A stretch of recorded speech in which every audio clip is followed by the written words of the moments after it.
tell you how the sun rose, a ribbon at a time. The steeples swam in amethyst, the news like squirrels ran. The hills untied their bonnets, the bobolinks begun. Then I said softly to myself, that must have been the sun. But how he set, I know not. There seemed a purple stile, that little yellow boys and girls were climbing all the while. Till when they reached the other side, a dominie in gray put gently up the evening bars and led the flock away. And then in 1915, I helped fund a peace ship to Europe where the war was raging. Oh, so you're against conflict. War does not end war any more than an extraordinarily large conflagration does away with a wildfire. I agree completely.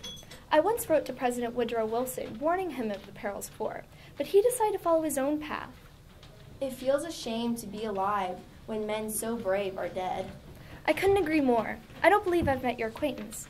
My name is Jane Addams. Emily Dickinson. And you are? Henry Ford. Pleasure to meet you, Miss Dickinson. You said something about it being a shame to live when others had died. Were you an opponent of bloodshed as well?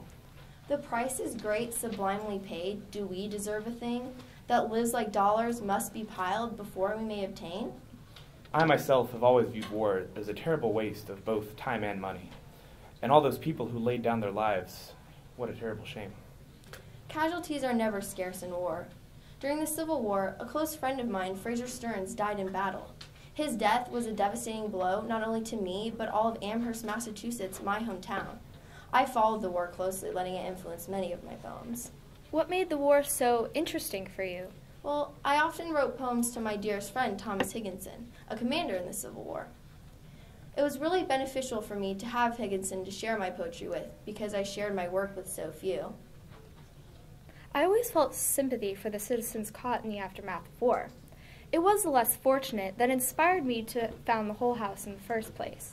The concept of Hull House was to help shelter the immigrant families who came to Chicago at the beginning of the Industrial Revolution, giving them a second chance at life. I personally experienced illness and suffering, so I could relate to the less fortunate of Chicago, which made me want to help in any way I could. Creating Hull House contributed to me being awarded a Nobel Peace Prize. The common man was a large influence of mine as well. Automobiles were expensive and few men could afford them. So I dreamt of manufacturing a vehicle that could be both paid for and operated by any man in any financial status. At the age of 16, I was apprenticed to a machinist in Detroit. While I was away, my father had acquired a steam-powered plow, and when I returned, he encouraged me to tinker with it. Fascinated by its inner workings, I modeled the engine in a sink in our home. Eventually, as I got older, I went to work for the Edison Illuminating Company, where I had the pleasure of meeting Mr. Edison himself. He took great interest in my design, so I followed it to the end. What prompted you to leave home at such a young age? What other influences are there as strong as the people you love? I suppose the death of my mother was a major turning point in my life. After she died, I didn't have much left at home. After all, I had no particular love for the farm. It was the mother on the farm I loved. My father, before he passed, provided me with a conservatory of my own. While you might not have enjoyed the farm life, Mr. Ford, I took great pride in caring for my exotic specimens. I can understand the effect of your father's passing.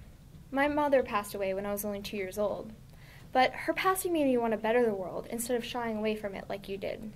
I'll have you know, Miss Addams, that despite my isolation, I still accomplished great things. While most of my poems weren't published in my lifetime, most went on to be published posthumously and are highly esteemed standards in poetry even to this day.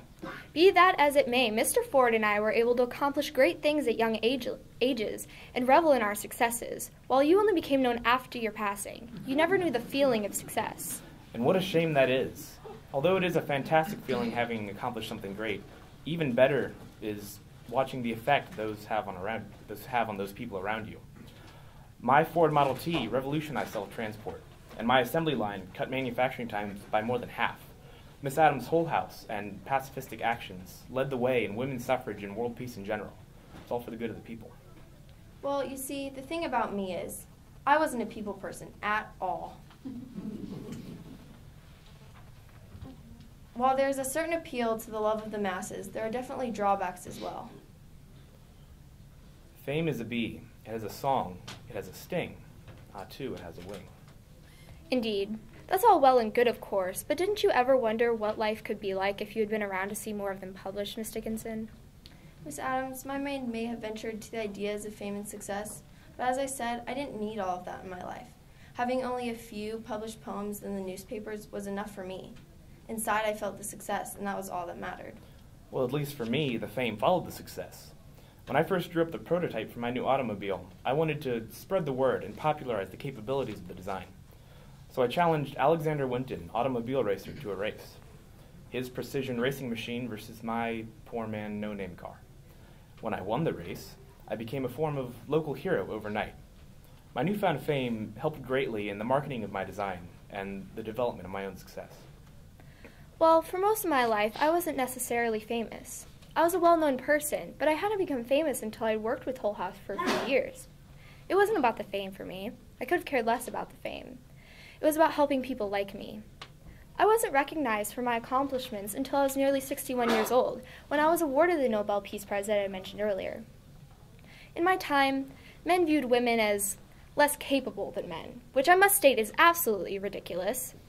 But me being awarded, it made me famous throughout the country because of what men thought of women. A Nobel Peace Prize. I think, while it is a notable achievement, we can all agree that the most honorable award received by any of the three of us was my Grand Cross of the German Eagle. Your what? My Grand Cross of the German Eagle, the highest honor awarded to civilians by the Third Reich. It was awarded to supporters and sympathizers of the Nazi Party before its collapse. Back before all of that World War business, the Nazis and I held some similar ideals.